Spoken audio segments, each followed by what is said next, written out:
விடுதலை போராட்டத்தின் தமிழ்நாட்டின் பங்கு மூன்றாவது வீடியோவில் அடித்து வச்சிருக்கோம். ஸோ ஃபஸ்ட் வீடியோவில் என்ன பார்த்தோம் அப்படின்னு பார்த்தீங்கன்னா, விடுதலை போராட்டத்தில் மிக முக்கியமான கூடிய சங்கங்கள் ஒன்று பை ஒன்றா பார்த்தோம்.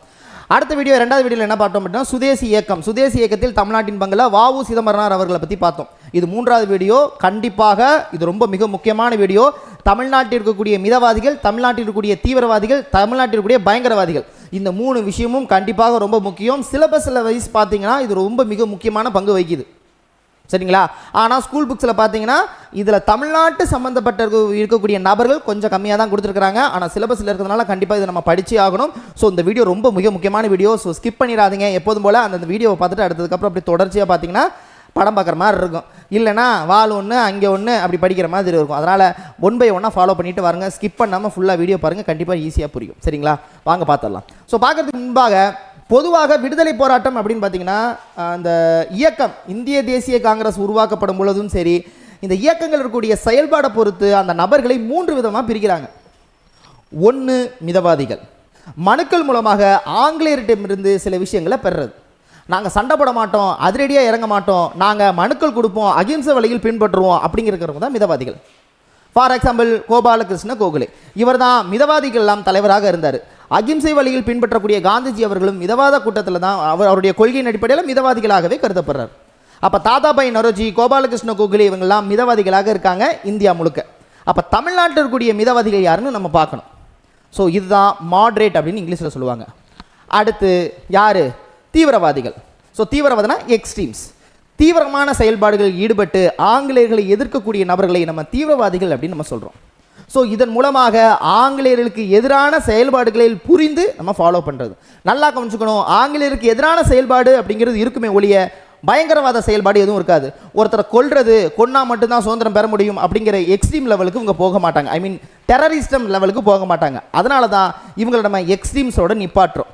அப்போ வெடிகுண்டு வைக்கிறது, ஒருத்தனை கொல்றது இல்லாமல், இந்த சைடும் இல்லாமல், மிதவாதிகளாகவும் இல்லாமல், பயங்கரவாதிகளாகவும் இல்லாமல், தனது செயல்பாடுகளில் தீவிரமாக இருப்பதனால் இவருக்கு தீவிரவாதிகள்ன்றோம். ஸோ இங்கிலீஷில் எக்ஸ்ட்ரீம்ஸ்னு சொல்கிறோம். மிகச்சிறந்த எடுத்துக்காட்டு தீவிரவாதத்தில் மிகச்சிறந்த எடுத்துக்காட்டு பாலகங்காதர திலகர் மற்றும் லாலா லஜபதி ராய், அரவிந்த் கோஷ் அவர்களாம் இந்தியாவில் மிக முக்கியமான தீவிரவாத தலைவராக கருதப்படுறார். புரியுதோ? அப்போ தமிழ்நாட்டில் இருக்கக்கூடிய மிக முக்கியமான தீவிரவாதி இயக்கம்னா பாரதியார் ஒரு தீவிரவாதி இயக்கத்தை சேர்ந்தவர் தான். தீவிரவாதிங்கிறது எக்ஸ்ட்ரீம்ஸ், செயல்பாடுகள் தீவிரமாக செயல்படுது, ஆங்கிலேயர்களை எதிர்ப்பது. இந்த சைடு ஆங்கிலேயரை எதிர்க்க மாட்டாங்க, மனுக்கள் தான் கொடுப்பாங்க. ஆனால் நாங்கள் இங்கே ஆங்கிலேயர்களை எதிர்ப்போம், விடுதலை உணர்வு ஊட்டுவதற்காக பாடலை ஏற்றுவோம். பாரதியார் ஒரு தீவிரவாத இயக்கத்தை சேர்ந்தவர், வ.உ. சிதம்பரனார் தீவிரவாத இயக்கத்தை சேர்ந்தவர், சுப்பிரமணிய சிவா தீவிரவாத இயக்கத்தை சேர்ந்தவர். அந்த சைடு லாஸ்ட் ஒன் ஃபைனல் ஒன்று, அடிக்கடி உதைக்குவத, உன்னை கொன்னாதான்டா எங்களுக்கு சுதந்திரம் கிடைக்கும், நான் வெடிகுண்டு வைப்பேன், சுடுவேன், உன்னை கொல்லுவேன், நீ எங்களை அடிச்சின்னா நான் உன்னை திருப்பி அடிப்பேன், உன்னை கொன்னாதான்டா எங்களுக்கு விடுதலை கிடைக்கும் சொல்கிறதான் பயங்கரவாதி, டெரரிசம். அப்படி எடுத்துக்காட்டு நீலகண்ட பிரம்மச்சாரி, அவர் மூலமாக வெளிவந்தவர் தான் வாஞ்சிநாதன். வாஞ்சிநாதன் ஆஷ் என்பவரை கொலை செஞ்சார். ஸோ இவர் டெரரிஸ்ட். அப்போ ஒன்று மிதவாதிகள், இன்னொன்று தீவிரவாதிகள், கடைசி ஒன்று பயங்கரவாதிகள். இங்கிலீஷில் ஸோ மாட்ரேட், எக்ஸ்ட்ரீம், டெரரிஸ்ட். தமிழ்நாட்டில் யாருன்னு பார்க்க போகிறோம், அதான் இந்த வீடியோட நோக்கம். பார்த்தலாமா? எஸ், கோபாலகிருஷ்ண கோகலே அவர் தான் இந்தியாவின் மிதவாதிகளின் தலைவராக கருதப்படுவார். அப்போ தமிழ்நாட்டின் மிதவாதிகள் தலைவராக கருதப்படுவார் சீனிவாச சாஸ்திரி. மறந்துடக்கூடாது, இவங்களாம் பெயர் அளவில் இவ்வளோ தான் கொஸ்டின் கேட்பாங்க. ஸோ பேரை மட்டும் நல்லா ஞாபகம். பேர் என்ன அப்படின்னு பார்த்தீங்கன்னா வி.எஸ். சீனிவாச சாஸ்திரி அவர்கள். இவர் தான் மிதவாதிக்கெல்லாம் மிதவாதின்னு அழைக்கிறாங்க. ஸோ இந்த மிதவாதி லிஸ்ட்டில் தமிழ்நாட்டிலிருந்து இன்னொருத்தர் உருவாகிறார். அவர் தான் இந்தியன் ரிவ்யூ, ஃபிலிம் ரிவ்யூன்னு சொல்கிறோம் இல்லையா, இந்தியன் ரிவ்யூ என்ற பத்திரிகையை நடத்திய நடேசன் அவர்கள். So G.A. நடேசன் அவர்கள் ரொம்ப முக்கியம். இந்தியன் ரிவ்யூ அப்படிங்கிற பத்திரிகை ஆசிரியராக இருந்தவர். மற்றபடி கிருஷ்ணசாமி அப்படின்னு சிவகாமி இந்த மாதிரி நிறைய பேர் இருந்தாங்க. ஆனால் இவங்க 2 பேர் ரொம்ப ரொம்ப முக்கியம். இவ்வளோ தெரிஞ்சுக்கிட்டா போதும். அப்போ தமிழ்நாட்டின் மிதவாதிகளின் தலைவராக கருதப்படுவர் யார்? சீனிவாச சாஸ்திரி. இந்தியன் ரிவ்யூ என்ற பத்திரிகையின் ஆசிரியர் ஜி நடேசன் என்னவா இருந்தார்? கண்டிப்பாக இந்திய ரிவ்யூவோட பத்திரிகையின் ஆசிரியராக இருந்தார். அது மட்டும் இல்லாமல் இந்த மிதவாதிகளுக்கு இவ்வளோ தூரம் இருந்ததுனால இவங்களோட வெற்றி என்ன சார்? இவங்களுக்கு ஒரு வெற்றி ஒன்று கிடச்சிச்சு. அது என்னன்னா 1909 மிண்டோ மார்லி சீர்திருத்தம். பின்னாடி நம்ம பார்ப்போம் மிண்டோ மார்லி சீர்திருத்தம். இந்த மிண்டோ மார்லி சீர்திருத்தின் வாயிலாக சென்னை சட்டமன்றத்தில் இவங்களுக்கு இடம் கிடைச்சது. அதே நேரத்தில் இவங்களுக்கும் தீவிரவாதிகளுக்கும் மிகப்பெரிய வேற்றுமை காணப்பட்டதுக்கு மிக முக்கியமான காரணம் அவங்க பார்த்துருக்கக்கூடிய வேலையும் அவங்க சமூகமும் அப்படின்னு வரலாறு சொல்லுது. இவங்க எல்லாமே பிராமண வகுப்பை சேர்ந்தவர்களாகவும் இவங்க வக்கீல் தொழிலை செய்தவர்களாகவும் கருதப்படுறாங்க. புரியுதோ? ஸோ தமிழ்நாட்டின் மிதவாதிகள் கான்செப்ட் முடிஞ்சு போச்சு. அடுத்தது நம்ம பார்க்க போகிறது தமிழ்நாட்டின் தீவிரவாதிகள். தீவிரவாதிகள் அப்படின்னு கேட்டிங்கன்னா நீங்கள் யாரை சொல்லிடலாம். வஉசி அவர்களை சொல்லிடலாம், சுப்பிரமணிய சிவா அவர்களை சொல்லிடலாம். ஆனால் மிக முக்கியமான ஒரு நபர் இருக்கார், சேலம் விஜயராகவாச்சாரி. இவர் தான் தமிழ்நாட்டு தீவிரவாதிகளின் தலைவர். எப்படியே தென்னாட்டு திலகர் வஉசி, ஆனால் தமிழ்நாட்டு தீவிரவாதிகளின் தலைவர் யாரு? சேலம் விஜயராகவாச்சாரி. தமிழ்நாட்டு தீவிரவாதிகளின் தந்தை என அழைக்கப்படுவர் யாரு? சேலம் விஜயராகவாச்சாரி. சேலம் வந்து பூனா மாதிரி அழைச்சிச்சான், பூனான்னு சொல்லுவாங்களாம். இந்த இந்தியாவோட இருக்கக்கூடிய தென்னாட்டு பூனா என்பது சேலம் அறிவிச்சு. ஏன்னா சேலத்தில் தான் இவருக்கான பயிற்சிகள் கொடுக்கப்பட்டது. இந்த பயிற்சி பற்றியில் வந்தவர் தான் யாரு? ராஜாஜி அவர்கள். சரிங்களா? ராஜாஜி இங்க இருந்தவர். ஸோ ராஜாஜி ராஜகோபாலாச்சாரி. அதுக்கப்புறம் தான் அவர் எங்கே குடுகுடுன்னு ஓடி போயிட்டாரு, அந்த சைடு ஓடி போயிட்டார். சரியா? புரியுதா? எஸ். ஸோ ராஜாஜி அவர்கள் சேலத்து தென்னாட்டு பூனா என கருதில் கொண்டு திலகர் அடிப்பற்றி தமிழ்நாட்டு தீவிரவாதியில் செயல்பட்டார். அதுக்கப்புறம் இவங்க தான் ரொம்ப முக்கியமானவங்க. அதுக்கப்புறம் வஉ சிதம்பரனார் அவர்கள் ரொம்ப முக்கியம். இது இல்லாமல் நிறைய பேர் இருக்காங்க, பேர் மட்டும் தெரிஞ்சுக்கோங்க. ராமசாமி ஐயங்கார், TM நாயர், கஸ்தூரி ரங்கன் ஐயங்கார், இவங்கெல்லாம் மிக முக்கியமான நபர்கள். சரிங்களா? இப்போ இதில் நம்ம ஒவ்வொருத்தராக பார்க்க போகிறோம். நம்பர் 1 வஉசி அவர்களை பற்றி ஆல்ரெடி பார்த்தாச்சா? ஒரு முழு வீடியோவெல்லாம் அவரை பற்றி தான் பார்த்தோம். இப்போ ஒரு சின்ன ஒரு கதை சொல்ல போகிறேன். சரிங்களா? அந்த கதையை புரிஞ்சுக்கிட்டிங்கன்னா இனிமேல் வரக்கூடிய நபர்களை ரொம்ப ஈஸியாக புரிஞ்சுக்கலாம். என்ன சார் கதை அப்படின்னு பார்த்தீங்கன்னா, 1905 வங்கப்பிரிவினை அப்படின்னு ஒன்று உருவானுச்சு. இந்த வங்கப்பிரிவினை தான் தமிழகத்தில் இருக்கக்கூடிய பல பேருடைய அரசியல் சூழலை மாற்றுச்சு. ஒரு சைடு தீவிரவாதிகளாக மாறினாங்க, இன்னொரு சைடு என்னவா மாறினாங்க? டெரரிஸ்ட், பயங்கரவாதிகளாக மாறினாங்க. 1905 வங்கப்பிரிவினை வஉசி அவர்களை சுதேசி இயக்கம் பக்கம் தள்ளுனுச்சு. அதே போல் சில நபர்களை வஉசி அவர்கள் கைது செய்யப்பட்டதுனால பயங்கரவாதிகளாக மாறினாங்க. புரியுதுங்களா? அப்போ இந்த 1905 தான் 2 பேராக பிரிவதற்கு காரணமாக இருக்குது. இதில் நீங்கள் 1905 வங்கப்பிரிவினைன்னு ஒரு கான்செப்ட் இல்லைன்னா வேறு ஒன்றுமே கிடையாது. இப்போ இதன் அடிப்படையில் நம்ம என்ன பார்க்க போகிறோன்னா, இந்த 1905 வங்கப்பிரிவினைனால சில பேர் என்ன பண்ணாங்கன்னா, வெளிநாட்டுக்கு போய் சுதந்திரம் விடுதலை பெறுவதற்கான முயற்சியில் ஈடுபடலான்னு வெளிநாட்டுக்கு பறந்தாங்க. அப்போ வெளிநாட்டு பறக்கும்போது அங்கே இருக்கக்கூடிய சில இயக்கங்கள் இவங்களை இயக்கி அவங்கள என்னவா மாற்றுனுச்சு? பயங்கரவாதிகளாக மாற்றுனுச்சு. அதன் அடிப்படையில் ஒரு இயக்கம் பற்றி பார்க்க போகிறோம். நான் சொல்கிற பாயிண்ட் புரியுதோ? அப்போ 1905 வங்கப்பிரிவினை 1905 வங்கப்பிரிவின் காரணமாக வஉசி அவர்கள் சுதேசி பக்கம் போனார். வாவேசு ஐயர், சுப்பிரமணிய ஐயர் எங்கே போனார்? பாரிஸ்டர் பட்டம் பெற லண்டனுக்கு போனார். அப்போ வாவேசு ஐயர்னா யாருன்னா, அவர் லண்டனுக்கு பாரிஸ்டர் பட்டம் வாங்க போனவர். அங்கே இருக்கக்கூடிய த இந்தியன் ஹோம் ரூல் அப்படிங்கிற ஒரு அமைப்பில் சேர்றார். இந்த ஹோம் ரூல் அப்படிங்கிறது வந்து தன்னாட்சி இயக்கம் கிடையாது. நல்லா கொஞ்சம் ஹோம் ரூல் லீக் அப்படின்னு சொல்கிறது தன்னாட்சி இயக்கம். அன்னிபெசன்ட் அம்மையார் கொண்டு வந்தது 1916. அதை விட்டுருங்க. இங்கே ஹோம் ரூல் அப்படின்னு ஒரு விஷயத்தை அமைப்பை உருவாக்குறாங்க. 1905 எங்கே உருவாக்குறாங்க அப்படின்னு கேட்டிங்கன்னா லண்டனில் உருவாக்குறாங்க. இந்த லண்டனில் இருக்கக்கூடிய தி ஹோம் ரூல் அப்படிங்கிற சொசைட்டியை ஒன்று உருவாக்குறாங்க. இந்தியன் ஹவுஸ் அப்படிங்கிற விடுதியை வச்சிருக்கிறாங்க. இங்கே லண்டனில் இருக்கக்கூடிய நபர்கள் இந்தியாவை சேர்ந்த மாணவர்களுக்கு உதவி பெறுவதற்காக அமைக்கப்பட்ட அமைப்பு. இந்த அமைப்பில் வர மாணவர்கள் படிச்சுக்கிட்டே இருக்கும்போது பேசிக்கிட்டே இருக்கும்போது சுதந்திர காற்று வீசி விடுதலை உணர்வு ஊட்டி கடைசியாக விடுதலைக்காக தன்னை அர்ப்பணித்துக் கொண்டு செயல்பாடில் ஈடுபட ஆரம்பிச்சிட்டாங்க.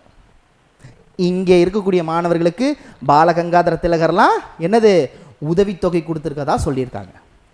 அப்போ அந்த 1905 இந்த இந்தியன் ஹவுஸ்னு சொல்கிற அந்த இடத்துல போய் சேர்ந்தவர் தான் யார்? வாவேசு ஐயர், சுப்பிரமணிய சிவா வேற, சுப்பிரமணிய ஐயர் வேற.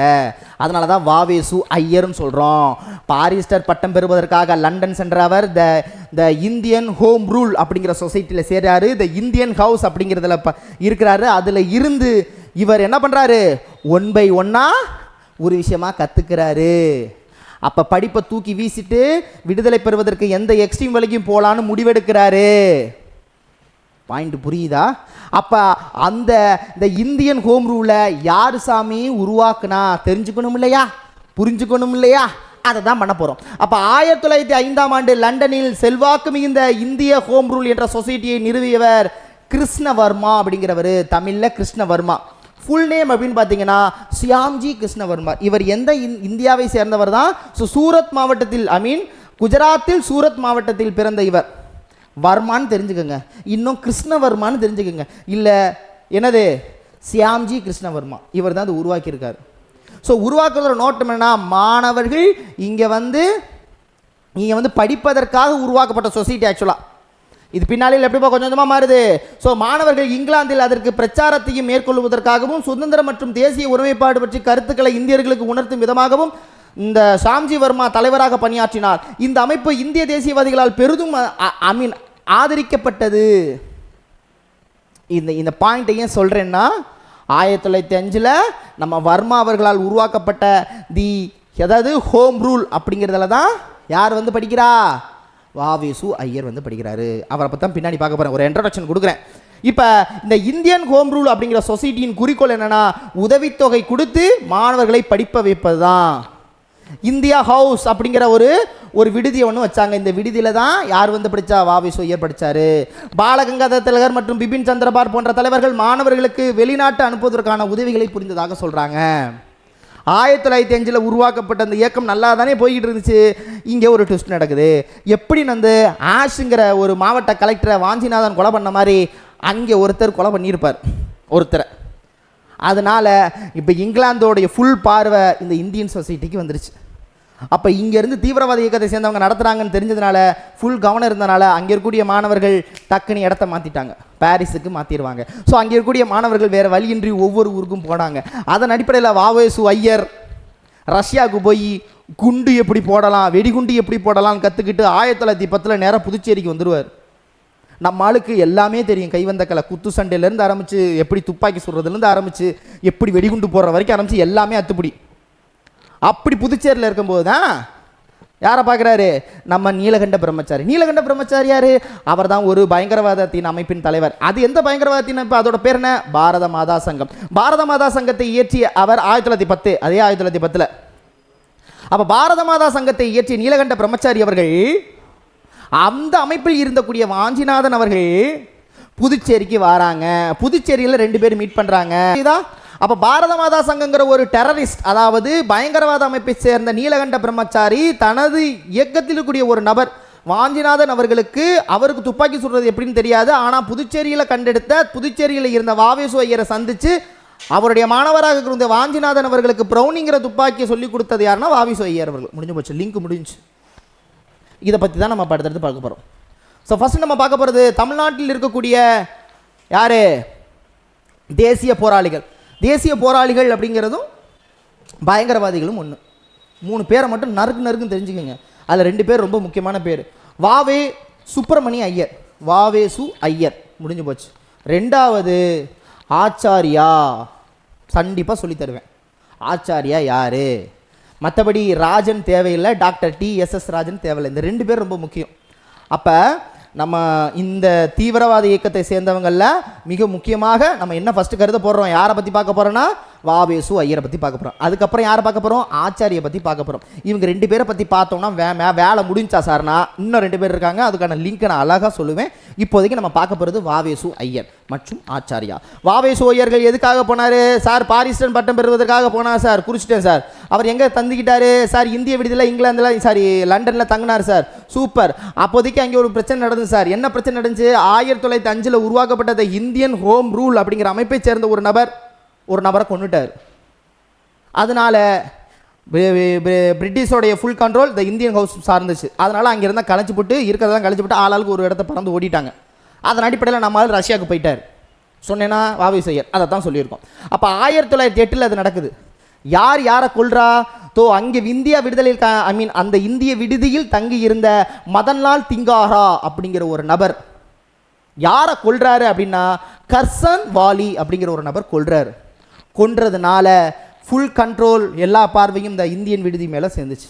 அதனால் வேறு வழி இல்லாமல் ஆளாலும் ஒரு பக்கத்துக்கு போனாங்க. இதை நான் சொல்கிறது எல்லாமே பாயிண்ட்ஸ், சரிங்களா? அப்போ அங்கே இருக்கக்கூடிய 1908 இவர்களுடைய இந்திய விடுதியில் தங்கி இருந்த மதன்லால் திங்காரா என்ற இந்திய பயங்கரவாதி கர்சான் வாலி என்ற பிரிட்டிஷ் அதிகாரியை கொன்று சுட்டதால் இந்திய விடுதி பிரிட்டிஷ் அரசாங்கத்தின் கண்காணிப்பில் வந்தது. இதனால் பயிற்சி அறையை லண்டனில் இருந்து பாரிஸுக்கு மாற்றினாங்க. லண்டன்லேருந்து பாரிஸுக்கு மாட்டும்போது நம்மால் ரஷ்யாவுக்கு போயிட்டார் வாவேசு ஐயர். நேராக ரஷ்யாவுக்கு போயிட்டு வெடிகுண்டு எப்படி போடுறது அப்படின்னு கற்றுக்கிட்டார். வாவேசு ஐயர் அவர் எப்பேற்பட்ட ஆள்னு தெரிஞ்சுக்கோங்க. அவருடைய நோக்கத்தை பற்றி பார்ப்போம். வாவேசு ஐயரை பொறுத்த வரைக்கும் அவர் எழுத்து பணியில் மிக மிக முக்கியமான ஒரு விஷயத்தை கொண்டு வந்தார். அவர் 1857 பெருங்கலகம் போல் இன்னொரு பெருங்கலகம் இங்கே வரணும்னு ஆசைப்பட்டவர். அதனால் வீர சவார்கர் அவர்கள் எழுதின இந்திய விடுதலை போர் 1857 அப்படிங்கிற ஒரு நூலை யார் எழுதினார்னா வீர சவார்கர். வீர சவார்கர் அவர்கள் எழுதின நூலை மராத்தியிலிருந்து ஆங்கிலத்தில் மொழிபெயர்த்தவர் யாருன்னா வாவேசு ஐயர். அப்போ வீர சவார்கர் அவர்கள் எழுதின இந்திய விடுதலை சுதந்திர போர், இந்திய முதல் விடுதலை சுதந்திர போர் என அழைக்கக்கூடிய 1857 அப்படிங்கிற ஒரு புத்தகத்தை மராத்தியிலிருந்து ஆங்கிலத்துக்கு மொழிபெயர்த்த நபர்னா வாவேசு ஐயர் அவர்கள். வார்த்தைக்கு வார்த்தை என்ன சொன்னார்னா, அவனது தியாகத்துக்கு எல்லாம் தயாராகுங்கள், பலிக்கெல்லாம் தயாராகுங்கள், பாரத மாதா நம்ம அழைக்கிறார், 1857 திரும்ப போகிறதுன்னார். அப்படி ஒரு பிரச்சாரத்தை பிரச்சார சீட்டை வச்சு இங்கேருந்து புதுச்சேரிக்கு அனுப்பிவிட்டார். யார்? வாவேசு ஐயர் அவர்கள். ஸோ வீர சவார்கர் அவர்கள் 1857 முதலாவது இந்திய சுதந்திர போராட்டம் என்ற நூலை மராத்தியிலிருந்து ஆங்கிலத்தில் மொழிபெயர்த்தவர் வாவேசு ஐயர்கள். தியாக பலிக்கு ஆயுதமாகுங்கள், பாரத மாதா அழைக்கின்றார், 1857 திரும்புகிறது என்ற பிரச்சாரத்தை, துண்டு பிரச்சாரத்தை பாண்டிச்சேரிக்கு அனுப்பி வைத்தார். அது மட்டும் இல்லாமல் நான் ஆல்ரெடி முன்னாடி சொல்லிட்டேன், என்ன ரஷ்யாவுக்கு சென்று அங்கே குண்டு தயாரிப்பு முறையை கற்றுக்கொண்டு புதுச்சேரிக்கு வந்தார். வந்த வருஷம் 1910. அந்த 1910 தான் நீலகண்ட பிரம்மச்சாரி அங்கே வந்திருப்பார். ஓகேவா? ஏன்னா 1910 ஏப்ரல் 10 தான் நீலகண்ட பிரம்மச்சாரி பாரத மாதா சங்கத்தை உருவாக்கியிருப்பார். 1910 இவர் புதுச்சேரி வராரு. 1910 ஏப்ரல் மாதம் 10 நீலகண்ட பிரம்மச்சாரி பாரத மாதா சங்கத்தை உருவாக்கிறார். இந்த பாரத மாதா சங்கம்னா அந்த சங்கம் ஒரு பயங்கரவாதி சங்கம், டெரரிஸ்ட் அமைப்பு. காளியை வழிபடுவாங்க. பாகுபலி படம் பார்த்துருக்கீங்களா? காளி, பெரிய காளி இருக்கும், ரத்தத்தை பலி கொடுக்கணும், மாட்டை பலி கொடுக்கணும். இவங்க என்ன பண்ணுவாங்கன்னா, தன் கட்டை விரல் இருக்கு பார்த்தீங்களா, அதை அறுத்துருவாங்க. அறுத்து ரத்தத்தில் சைன் போடுவாங்க. சைன் போட்டு நாங்கள் எதையுமே எல்லாத்தையுமே நாங்கள் எப்படி சொல்கிறது, எங்கள் உயிரையும் கொடுக்க தயாராக இருக்கும் இந்திய விடுதலைக்காக அப்படின்னு சொல்லி செயல்படுவாங்களாம். பாரத மாதா சங்கம், நீலகண்ட பிரம்மச்சாரி. அடுத்து நம்ம பார்ப்போம். ஸோ இவரை பற்றி பார்க்கணும்னா எல்லாமே சொல்லிட்டேன். ஸோ புதுச்சேரியில் என்ன பண்ணுறாரு, இந்த குத்து சண்டை, துப்பாக்கி சுடுதல் எல்லாத்தையுமே ஒரு தர்மாலயம் என்ற அமைப்பின் வாயிலாக சொல்லிக் கொடுக்குறாரு. தர்மாலயம் எங்கே? புதுச்சேரியில். மறந்துடக்கூடாது, தர்மாலயம் அமைப்பை உருவாக்கியவர் வாவேசு ஐயர். எங்கே? புதுச்சேரியில். எதுக்கப்புறம்? ரஷ்யாவுக்கு அப்புறம். ரஷ்யாவிலிருந்து இங்கே எப்போ வந்தார்? 1910. இங்கே யாரை பார்க்குறாரு? புதுச்சேரியில் புயலிடம் பெற்றிருந்த மற்றொரு தமிழ்நாட்டு பயங்கரவாதியான நீலகண்ட பிரம்மச்சாரி பார்க்க சென்ற இளைஞர் வாஞ்சிநாதனுக்கு பிரவுனிங் என்ற கை துப்பாக்கி சுடுவதற்கு பயிற்சி அளித்தார் வாவேசு ஐயர். இதோட முடிஞ்சு வாவேசு ஐயரை பற்றி. அடுத்ததாக நம்ம பார்க்க போகிறது டாட் நீலகண்ட பிரம்மச்சாரி. நான் எப்போதுமே சொன்னேன், 1910 ஏப்ரல் 10 பாரத மாதா சங்கம் உருவாக்கப்பட்டது. இச்சங்கத்தில் இருக்கக்கூடிய உறுப்பினர்கள் சிலைக்கு முன், காளி சிலைக்கு முன்பாக கொண்டு வந்து தலைவர்கள் ஆணைக்கு கட்டுப்பட்டு எதையும் தியாகம் செய்வோம் என்று உறுதிபூண்டனர். தன் ஆள்காட்டி விரலை, நான் கட்டை விரல்னா ஆள்காட்டி விரல், ஆள்காட்டி விரலை துண்டு வெட்டி அதை ரத்தத்தால் வாழப்படுங்க. பார்த்துருக்கீங்களா? நீலகண்ட பிரம்மச்சாரி இவர் தான். இவரை ஏன் பார்த்துக்கங்கன்னு சொல்கிறேன்னா, அதுக்கு ஒரு காரணம் இருக்குது. நீலகண்ட பிரம்மச்சாரி பின்னாடி ஒளி மாதிரி இருக்கா, ஒளி வீசுகிற மாதிரி இருக்கா. ஏன் சொல்கிறேன்னா, இவர் சூரியோதயம் என்ற பத்திரிகை நடத்தி வந்தார். ஆளாளுக்கு ஒரு பத்திரிகை நடத்தி வருவாங்க. அந்த பத்திரிகையை ஞாபகம் வச்சுக்கணும் இல்லையா? இந்தியன் ரிவ்யூ என்ற பத்திரிகையை நடத்தியவர் யாருன்னு பார்த்தோம் இல்லையா? யார்? நடேசன். அவர் அவர் ஏதாவது மிதவாதிகள். இவர் சூரியோதயம், சூரியன் பின்னாடி பறக்குது. இந்த பத்திரிகை நடத்தியவர் யார்? நம்ம நீலகண்ட பிரம்மச்சாரி. ஸோ ஆஸ் யூஷுவல் எப்போதும் போல தான் இவருடைய ஸ்டோரியை பற்றி பார்க்கணும்னா, இவரை பொறுத்த வரைக்கும் நீலகண்ட பிரம்மச்சாரி என்ன பண்ணுறாருன்னா, இங்கே ஒரு பாரத மாதா சங்கத்தை உருவாக்குறாரு. 1910 ஏப்ரல் 10 உருவாக்குறாரு. இங்கேருந்து புதுச்சேரிக்கு போகிறாரு. புதுச்சேரியில் அங்கேருந்து ப்ரௌனிங் ரக துப்பாக்கியை தனது மாணவராக இருக்கிறதுக்கு வாவேசு ஐயர் சொல்லிக் கொடுக்கறதுக்கு இவர் உதவி பண்ணுறாரு. ஸோ நீலகண்ட பிரம்மச்சாரி குற்றம் சாட்டப்பட்டு இந்த குற்றத்துக்குறி 7 ஆண்டு காலம் சிறை விதிக்கப்பட்டார். 7 வருஷம் சிறை. 2 வருஷம் பொறுமையாக பார்த்துக்கிட்டு இருந்தார். 2 வருஷம் தப்பிச்சு ஓடிட்டார். 2 வருஷம், 7 வருஷம் சிலை. 7 வருஷத்தில் 2 வருஷம் இருந்தார். அடுத்த நாள் தப்பிச்சு ஓடிடுறாரு. தப்பிச்சு ஓடினவர் எங்கேயாவது ஓடி இருக்கக்கூடாதா? 2 நாள்லேயே பிடிச்சிட்டாங்க. 2 நாளில் பிடிச்சி அதுக்கு தண்டனை என்ன தெரியுமா? எக்ஸ்ட்ரா ஒரு 6 மாதம் இருக்கு. நீ ஏன் ஓடுன? அதனால் உனக்கு ஏற்கனவே ஒரு 7 வருஷம், 7 வருஷத்தில் 2 போனா 5, 5.5 வருஷம் நீ ஜெயிலில் இருக்கணும்னா 5 வருஷம் ஜெயிலில் விட்டாங்க. அப்போ இவர் 2 ஆண்டு காலத்தில், இது உங்களுக்கு புரியறதுக்காக ஃபன்னாக சொல்கிறேன் சரிங்களா, பெரிய விஷயம் இதெல்லாம். ஸோ இவர் 2 ஆண்டு காலம் சிறையில் இருந்த பிறகு இவர் 1916 பெல்லாரி சிறையிலிருந்து தப்பித்தார். பெல்லாரி சிறையிலிருந்து எங்கே மாட்டிக்கிட்டாரு? தர்மாவரம் அப்படிங்கிற இதில் மாட்டிக்கிட்டாரு 2 நாளில். இதற்கும் சேர்த்து 6 மாத காலம் சிறையில் இருந்தார். சிறையில் மீண்ட நீலகண்ட பிரம்மச்சாரிவர் கம்யூனிஸ்டாக மாறினார். என்னவா மாறாரு? கம்யூனிஸ்டாக மாறுறாரு. அதுக்கப்புறம் ஆசிரமம் அமைச்சு வாழ்க்கையை மூவ் பண்ணியிருப்பார். ஸோ நீலகண்ட பிரம்மச்சாரி அதுக்கப்புறம் கம்யூனிஸ்டாக மாறி 1922 10 ஆண்டு காலம் சிறையை பெற்றார் இவர். அதுக்கப்புறம் பரத்வாஜ ஆசிரமம் என்ற ஒன்றை நிறுவினார். இதோட நீலகண்ட பிரம்மச்சாரி கான்செப்ட் முடியுது. வாஞ்சிநாதன் நான் முடிச்சிட்டேன், போன வீடியோவில் முடிச்சு விட்டேன். இப்போ என்ன ட்விஸ்ட்னா, இதுதான் ட்விஸ்ட்டு. லண்டன் ஹோம் ரூலில் இருக்கக்கூடிய மிக முக்கியமான 2 நபர்கள் யார்? ஒன்று வாவேசு ஐயர், இன்னொன்று ஆச்சாரியா. பார்த்தோமா இல்லையா? பார்த்தோம். சரியா? இப்போ என்ன ட்விஸ்ட்னா, இந்த ஆச்சாரியார் இந்த லண்டன் ஹோம் ரூல் இங்கே இருந்து இந்த பிரச்சனை முடிஞ்சதுக்கப்புறம் அவர் நேராக தூத்துக்குடி பெர்லின் முகாமில் இருந்திருப்பார். கான்செப்ட் புரிஞ்சுக்குங்க. அதாவது ஆச்சாரியை பற்றி இப்போ எடுக்கிறதுக்கு காரணம், இப்போ ஆச்சாரியை பற்றி நம்ம சொல்ல போகிறேன். இப்போ யாரை பற்றி பார்த்தோம்? நீலகண்ட பிரம்மச்சாரி பற்றி முடிஞ்சு போச்சு. இப்போ நம்ம யார்? ஆச்சாரியான்னு ஒருத்தரை பார்க்க போகிறோம். அந்த ஆச்சாரியார் 2 இடத்துல இருக்கிறார். பெருசாலாம் ஒன்றும் இல்லை, ஓகேவா? திருவல்லிக்கேணியில் வாழ்ந்தவர் 2 இடத்துல இருந்தார். வாவேசு ஐயருக்கும் உறுதுணையாக இருந்தார். உறுதுணையானா ஃப்ரெண்டாக இருந்தார். அங்கேயும் இருந்தவர், இங்கேயும் இருக்கார். அப்போ ஆச்சாரியாருங்கிறவர் யாருன்னு இப்போ பார்க்க போகிறோம். பெருசாக ஒன்றும் இல்லை. இவர் லிங்க் ஏன் கொடுக்குறேன்னா, இவங்க 2 பேரை பற்றி நம்ம தெரிஞ்சுக்கிட்டு ஆகணும். அதனால் அப்போ ஆச்சாரியார் 2 இடத்துல இருக்காரு. லண்டன் ஹோம் ரூல் அப்படிங்கிற இடத்துலையும் ஆச்சாரியா வாவேசு ஐயருடன் இருந்திருக்கிறாரு. அந்த வாவேசு ஐயருடன் இருந்த இவர் அந்தளுடைய பிரச்சனை வச்சு சொன்னேன் இல்லையா, அது முடிஞ்சதுக்கப்புறம் நேராக தூத்துக்குடி பெர்லின் முகாமுக்கு போகிறார். தூத்துக்குடி பெர்லின் முகாமில் இருக்கவர் அதே ஆச்சாரியார். இவர் கூட பயணித்தவங்க குருநாத ஐயர் செண்பகராமன், குருநாத ஐயர் செண்பகராமன், குருநாதர் ஐயர் டாக்டர் செண்பகராமன். 2 பேரும் சத்தியமாக முக்கியம். இப்போ இந்த ஆச்சாரியார் என்ன பண்ணாருன்னு பார்க்குறோம் இல்லையா? ரொம்ப சிம்பிள், ஒன்றும் இல்லை. இதைத்தான் சொல்ல போகிறேன். திருவல்லிக்கேணியில் வாழ்ந்த நபர். எங்கே வாழ்ந்திருக்காரு? திருவல்லிக்கேணியில் வாழ்ந்திருக்காரு. அட என்னையா இந்த ஓட்டம் ஓடுது? நில்லு. எஸ், திருவல்லிக்கேணியில் வாழ்ந்தவர். திருவல்லிக்கேணியில் வாழ்ந்த மைசூரை சேர்ந்தவர். மண்டையம் குடும்பத்தை சேர்ந்தவனால மண்டையம் ஆச்சாரியார்னு சொல்லுவாங்க. மண்டையம் ஆச்சாரியார். அப்போ என்ன தெரிஞ்சுக்கணும்? மண்டையம் ஆச்சாரியார் இவர் எங்கே இருந்தார்? ஹோம் ரூலில். ஹோம் ரூல் எங்கே நடந்துச்சு? ஹோம் ரூல் லண்டனில் இருந்துச்சு. அங்கே யார் கூட இருந்தார்? வாவேசு கூட இருந்தார். அதன் பிறகு பிரச்சனை நடந்துச்சு தெரியும். அதுக்கப்புறம் எங்கே இருக்கிறாரு? ஸோ மிக முக்கியமான ஒரு இடம் சொன்னேன்ல, தூத்துக்குடி. ஸோ தூத்துக்குடியில் இருக்கிறாரு. தூத்துக்குடி யார் கூட பயணிக்கிறாரு? ஸோ செண்பகராமன் அவங்க கூட பயணிக்கிறார். இதோட முடிஞ்சு போச்சு. இந்த லிங்கை மட்டும் தெரிஞ்சுக்கோங்க. அப்போ திருவல்லிக்கேணியில் வாழ்ந்த மைசூரை சேர்ந்த மண்டையம் குடும்பத்தை சேர்ந்ததுனால இவருடைய முழு பெயர் மண்டையம் ஆச்சாரியார் அப்படின்னு வச்சுக்கோங்க. மண்டையம் பட்டதரனா ஆச்சாரியார் அப்படிங்கிறாரு. பெர்லின் முகாமில் இருந்து கொண்டு பயங்கரவாத இயக்கத்துக்கு இவர் துணை புரிந்தார். தூத்துக்குடி பெர்லின் முகாமில் இருந்த இவர் பயங்கரவாத இயக்கத்துக்கு துணை கொண்டார். இப்போ யார் பார்த்துட்டோம்? ஆச்சாரியார் யாருன்னு பார்த்துட்டோம். யார் கூடவும் இருந்திருக்காரு? வாவேசு ஐயர் கூடவும் இருந்திருக்காரு. அங்கேருந்து முடிஞ்சதுக்கப்புறம் எங்கே வந்திருக்காரு? தூத்துக்குடியில் இருக்கக்கூடிய பெர்லின் முகாம். அப்போ தூத்துக்குடியில் இவர் கூட இருந்த மிக முக்கியமான நபர்கள் யாருன்னு தெரியணும்ல? 2 நபர் ரொம்ப ஈஸி. சரிங்களா? நம்பர் 1 குருநாத ஐயர். RRR படம் பார்த்துருக்கீங்களா? ஓகேவா? RRR படம் பார்த்தீங்களா? RRRல போலீஸாக இருப்பார் ஹீரோ, ஆனால் விடுதலை போராட்டத்துக்காக இருந்திருப்பார். அவர் தான் இவரை வச்சு தான் அந்த படமே எடுத்திருக்காங்க. ஞாபகம் வச்சுக்கோங்க. ஏன்னா குருநாத ஐயர் யாராக இருந்தார் அப்படின்னா, ஒரு போலீஸ் இலக்காவின் தலைமை காவலராக இருந்தார். இவர் யாரை பார்த்து ரொம்ப இம்ப்ரெஸ் ஆகி தன் பதவியை தூக்கி வீசினார் அப்படின்னா, வாவு சிதம்பரனார் அவர்கள் நடத்திய சுதேசி இயக்கத்தில் பங்கு பெறணும்னு ஆசைப்பட்டது தனது காவல் பணியை தூக்கி வீசுறாரு. யாருக்காக தனது பதவியை துச்சனை தூக்கி வீசினாரோ அவரையே தூக்கி உள்ள போட்டாங்க. அதனால டென்ஷனான இவர் கழகத்தில் ஈடுபடுறார். திருநெல்வேலி கழகத்தில் ஈடுபடுறார்.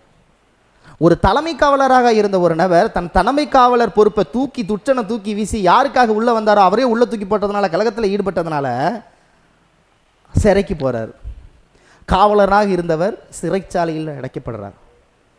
ஸோ குருநாத ஐயர். வஉசி அவர்கள் நடத்தின சுதேசி இயக்கத்தின் பங்கு பெறுவதற்காக வேலையை துறந்தார். வஉசி கைதானையொட்டி நெல்லை நகரில் நடைபெற்ற கலவரத்தில் ஈடுபட்டார். அரசாங்க கட்டிடத்தில் தீ வைத்ததாக குருநாத ஐயர் கைது செய்யப்பட்டார். சிறை மீண்ட இவர் பெர்லின் சென்று தங்கியிருந்த பயங்கரவாத புரட்சியாளர்களுடன் சேர்ந்து கொண்டு இந்திய விடுதலைக்காக பாடுபட்டதாக கருதப்படுகிறது. முடிஞ்சு போச்சு. சரியிலிருந்து மீறாரு, பெர்லின் போறாரு. லிங்க் வந்துருச்சா? அடுத்ததாக கிளைமேக்ஸை நம்ம பார்க்க போகிறது யாருன்னா டாக்டர் செண்பகராமன். சரியான ஆள். இப்போ நம்ம பார்த்ததுலேயே ரொம்ப டேஞ்சரஸ் ஃபெலோ இவர் தான். இந்தியாவில் சுபாஷ் சந்திர போஸ் பண்ண ஒர்க்கை இவர் அப்போ பண்ணியிருக்கிறார். சுபாஷ் சந்திர போஸ் என்ன பண்ணார்? ஒவ்வொரு நாடுகளுக்காக சென்று, வாய்ஸ் எல்லாம் கேட்குதா கடவுளே? எல்லா கடவுளையும் கூப்பிட வேண்டியதாக இருக்குது. இவ்வளோ தூரம் பேசி அப்புறம் வாய்ஸ் போகலன்னா திரும்ப முதல்லேருந்து எடுக்கணும். என்ன சொல்லிக்கிட்டு இருந்தேன்? சுபாஷ் சந்திர போஸ் அவர்கள் பண்ண செயல்பாடு அவர் செஞ்சிருக்காரு. ஒவ்வொரு நாடுகளுக்காக சென்று இந்திய விடுதலைக்காக ஆதரவு கேட்டிருக்காரு. லெனின் அவர்கள் ஆதரவு பெற்றவர் யார்? செண்பகராமன். டாக்டர் செண்பகராமன். கொஸ்டின் கேட்டிருக்காங்க. பெரிய ஆளுங்க அவர். வரிசையாக சொல்கிறேன் பாருங்க. அது மட்டும் இல்லாமல் அப்போவே நீர்மூழ்கி கப்பல் மூலமாக வச்சு கட்டடத்தை தாக்கியிருக்காரு. என்னது சட்டமன்றத்தை தாக்கியிருக்காருங்க அவர். நீர்மூழ்கி கப்பல் இப்போலாம் படத்தில் வைக்கிறதே பெரிய அபூர்வம். அப்போ அவர் நடத்தி காமிச்சிருக்காரு. 1914 நினைக்கிறேன். பார்ப்போம். ஃபஸ்ட்டு ஒன்று, நாஞ்சில் நாட்டை சேர்ந்த டாக்டர் செண்பகராமன் அவர்கள் ஐரோப்பா நாடுகளில் சுற்றுப்பயணம் மேற்கொண்டார். பிரிட்டனுக்கு எதிராக பிரச்சாரம் செய்த சில அமைப்புகளை ஏற்படுத்தினார். இவர் ஒரு பத்திரிகையை நடத்தினார். அவர் ப்ரோ இந்தியா பத்திரிகை. இந்த வீடியோவில் 3 பத்திரிகை சொல்லியிருக்கோம். என்னென்ன பத்திரிகை? ப்ரோ இந்தியா யார்? செண்பகராமன் அவர்கள். இந்தியன் ரிவ்யூ யார்? ஃபர்ஸ்ட் ஜி நடேசன் அவர்கள். சூரியோதயம் யார்? நீலகண்ட பிரம்மச்சாரி. கரெக்டு தானே? சரி. அதே போல் பெர்லின் முகாமில் இவருக்கு செல்வாக்கு ரொம்ப இருந்துச்சுன்னு சொல்கிறாங்க. ஸோ பெர்லின் முகாமில் இவருக்கு செல்வாக்கு மிக அதிகமாக இருந்துச்சு. ஏன்னா பல நாடுகளுக்கு சப்போர்ட் இவர் இருந்துச்சு. சரிங்களா? ஓகேவா? ஹிட்லரை தானே ஹிட்லரை வந்து சுபாஷ் சந்திர போஸ் அவர்கள் பார்த்ததாக கூறப்பட்டுச்சு இல்லையா? இவர் யாரோட சப்போர்ட்? லெனின் அவர்கள் சப்போர்ட் இருந்ததாக சொல்கிறாங்க. ஸோ லெனினின் சந்தித்து அவர் ஆதரவை பெற்றவர். ஜெர்மன் அதிபராக இருந்தவுடைய கெய்சரின் நம்பிக்கை பெற்றவர். அப்போதைக்கு ஜெர்மனியின் அதிபர் அந்த கைசரோட சப்போர்ட் இருந்திருக்கு. லெனின் அவர்களுடைய சப்போர்ட் இருந்திருக்கு. முதல் உலகப் போரில் எப்படியாவது பிரிட்டிஷை அழிச்சிடணும்னு நினச்சிருக்காரு. ஸோ முதல் உலகப் போரின் போது ஜெர்மனியை துணை கொண்டு பிரிட்டிஷ் ஆட்சியை இந்தியாவிலிருந்து அகற்ற முற்பட்டவர். எம்டன் அப்படிங்கிற ஒரு நீர்மூழ்கி கப்பல். எம்டன் மகன் படங்க ஆச்சுங்க. எம்டன் அப்படின்னு ஒரு நீர்மூழ்கி கப்பல். ரொம்ப ரொம்ப சிறப்பு வாய்ந்த கப்பல். அப்போ எம்டன் என்ற நீர்மூழ்கி கப்பல் மூலமாக சென்னை உயர்நீதிமன்றத்தை சட்டமன்றம்னு சொல்லிட்டேன், உயர்நீதிமன்றத்தை, சென்னை உயர்நீதிமன்ற கட்டிடத்தை குறிவைத்து குண்டு வீசியவர் நம்ம டாக்டர் செண்பகராமன் அவர்கள். 1914 பண்ணி விட்டாப்ல. எம்டன் அப்படிங்கிற நீர்மூழ்கி கப்பல் மூலமாக சென்னை உயர்நீதிமன்றத்தை தாக்க குண்டு வீசியவர் யார் கேட்டிருக்காங்க? டாக்டர் செண்பகராமன். வருஷம் 1914. அப்போ இந்திய புரட்சியாளர்கள் மூலமாக ஆப்கானிஸ்தானில் தலைநகரமான காபூல் சொல்லுவாங்க இல்லையா? காபூலில் ஒரு தற்காலிகமாக ஒரு அமைப்பு இருந்துச்சு. அதாவது தற்காலிக இந்திய குடியரசு இதில் இருந்துச்சு. அதில் இவர் ஒரு எப்படி சொல்கிறது, அயலுறவுத்துறை அமைச்சராக இருந்தார். அதாவது ஆப்கானிஸ்தானில் தலைநகரமாக இருந்துடைய காபூலில் தற்காலிக இந்திய குடியரசு ஒன்றை நிறுவும் போது அதன் அமைச்சரவையில் அயல்நாட்டு அமைச்சராக பணியாற்றினார். யார்? டாக்டர் செண்பகராமன். இப்பேற்பட்டவரை பற்றி நம்ம தெரிஞ்சுக்காம போகலாமா? கண்டிப்பாக தெரிஞ்சுக்கணும். ஓகேவா? அடுத்து இன்னொருத்தர் இருக்கார். சாட்சாட் வஉசி அவர்களின் நண்பர், தோழர், இணைவர் சுப்பிரமணிய சிவா. சுப்பிரமணிய சிவா அவர்களை பற்றி பார்த்தோம்னா நச்சுன்னு 5 பாயிண்ட் முடிச்சுட்டு போயிட்டே இருக்கலாம். வத்தலகுண்டில் பிறந்தார். திண்டுக்கல் மாவட்டம் அப்போதைக்கு. சரிங்களா? திண்டுக்கல் மாவட்டம் வத்தலகுண்டு அந்த இடத்தில் பிறந்தவர். சரிங்களா? ஸோ எப்போதும் போல் இவரும் வஉசி அவர்களும் இணையானவர்கள். வஉசி அவர்கள் எப்படி சுதேசி இயக்கத்தில் வந்தாரோ இவரும் அப்படி தான். ராமகிருஷ்ணா மடம், அதாவது விவேகானந்த ராமகிருஷ்ணா மடத்தின் மூலமாக அங்கிருந்து அப்படியே சுதேசி இயக்கத்தில் 2 பேரும் நுழையிறாங்க. எப்போதும் போல் நான் இங்கே சொன்னது அப்படியே டிட்டோவாக வரும். திருநெல்வேலி கழகத்திற்கு முன்பாக இவங்க கைது செய்யப்படுறாங்க. எதனால் கைது செய்யப்படுறாங்க? டாட் சொல்லிட்டேன், பல தடவை நான் சொல்லணும் அவசியம் இல்லை. ஸோ யார்? பிபின் சந்திரபால் அவர்கள் உள்ளே வராரு. ஸோ எப்போ பிபின் சந்திரபால் அவர்கள் விடுதலை செய்யப்பட்டதை ஒட்டி இவங்க 1908 மார்ச் மாதம் இங்கே வராரு. மார்ச் 9 இவங்க விடுதலை செய்யப்படுறதுனால அதை சுதந்திர நாளாக கொண்டாடணும்னு 2 பேர் வராங்க, கைது செய்யப்படுறாங்க. இதனால் திருநெல்வேலி கழகம் உருவாக்கப்படுது. திருநெல்வேலி கழகம் வந்ததுனால இவங்க கைது செய்யப்படுறாங்க. திருநெல்வேலி கழகத்தில் 4 பேர் சுட்டுக்கொள்கிறாங்க. சொல்லியாச்சு, பல தடவை சொல்லியாச்சு. இப்போ இவருக்கு எத்தனை ஆண்டுனா 10 ஆண்டு காலம் தடை சிறை வச்சாங்கன்னு பார்த்தோம். வாவு சிதம்பரனார் அவர்கள் 40 வருடம் இரட்டை ஆயுள் தண்டனை கொடுத்தாங்க. அவர் எங்கெங்கே வச்சாங்கன்னா கோயம்புத்தூரில் வச்சாங்க, கோயம்புத்தூருக்கு அப்புறம் கேரளாவில் கண்ணனூரில் வச்சாங்க. இவரை எங்கெங்கே சிறை வச்சுருக்காங்க அப்படின்னா ரொம்ப முக்கியம். ஃபஸ்ட்டு திருச்சியில் வச்சுருப்பாங்க. திருச்சியில் தொழுநோயால் பாதிக்கப்பட்டுருவார் இவர். அங்கேருந்து இவரை வந்து சேலத்துக்கு மாற்றிடுவாங்க. ஓகேவா, இதுதான் அதில் இருக்குது. வாவுசி போன்றே இவரும் ராமகிருஷ்ண விவேகானந்தர் இயக்கத்தின் மூலமாக வந்தார். தன்னை தானே வச்ச பேருன்னு சுதந்திரநந்தா. சுதந்திரநந்தானாலும் சுப்பிரமணிய சிவா தான், வீரமுரசு அப்படின்னாலும் சுப்பிரமணிய சிவா தான். சூப்பர். ஸோ பிபின் சந்திரபால் அவர்கள், பிபின் சந்திரபால் விடுதலை நாளை தடையாக கொண்டு தாமிரபரணி பொதுக்கூட்டத்தில் பேசியதாக கைது செய்யப்பட்டாங்க. இதெல்லாம் தெரியும். இவர் வந்து அரசியலையும் ஆன்மீகத்தையும் ஒன்றாக பார்த்தார். விடுதலை வேட்கையும் அதுதான் ரொம்ப முக்கியம். இவர் இங்கே இதில் போட்டிருப்பாங்க பாருங்க, அரசியலும் ஆன்மீகத்தையும் ஒன்றாக. வந்தே மாதரம் அல்லாஹூ அக்பர் அப்படிங்கிற ஸ்டேட்மெண்ட்டை இவர் எப்போதும் சொல்லிகிட்டே இருப்பார். வந்தே மாதரம் அல்லாஹூ அக்பர். ஸோ இவர் தொழுநோயால் பாதிக்கப்பட்டார்ல, இவர் விடுதலை செஞ்சதுக்கப்புறம் தொழுநோயாளியானவரை எப்படியெல்லாம் கொடுமைப்படுத்தலாம், இவர் ரயிலில் போகக்கூடாதுங்கிறதுக்காக சட்டமே போட்டாங்க. இவர் போகக்கூடாதுன்னு சட்டம் போடலை, தொழுநோயால் பாதிக்கப்பட்டவங்க ரயிலில் ஏறக்கூடாதுன்னு ஒரு சட்டத்தை போட்டாங்க. டேரக்டாக விட்டு வந்து சொல்லக்கூடாதுல்ல, நீ ட்ரெயினில் போகக்கூடாதுன்னு. இவன் தொழுநோயால் பாதிக்கப்பட்டிருக்காருல, தொழுநோயில் இருக்கிறவங்க யாரும் ட்ரெயினில் போகக்கூடாதுன்னு சட்டத்தை போடு, ஆட்டோமேட்டிக்காக அவர் போக முடியாது அப்படிங்கிற மாதிரிலாம் சட்டம்லாம் கொண்டு வந்தாங்க. இவர் ஒரு ஆசிரமம் உருவாக்கினார், பாரதி ஆசிரமம். பாரதி மேலே பற்றின் கொண்டன் காரணமாக பாரதியின் பாடல்களை அந்த பாரதி ஆசிரமம் மூலமாக மக்களுக்கு விதைத்தார். கதைகள் நிறையா சொல்லுவார். அந்த கதைகளில் சிவாஜி மற்றும் தேசிங்கு ராஜாவின் கதைகளை வந்து இவர் சொன்னார். வீரமுரசைன்னு அழைக்கக்கூடிய இவர் ஜூலை 23, 1925 இறக்குறார். இப்படி தான் கதை இல்லை, உண்மை. ஸோ இத்துடன் முடிவடைந்து விட்டது.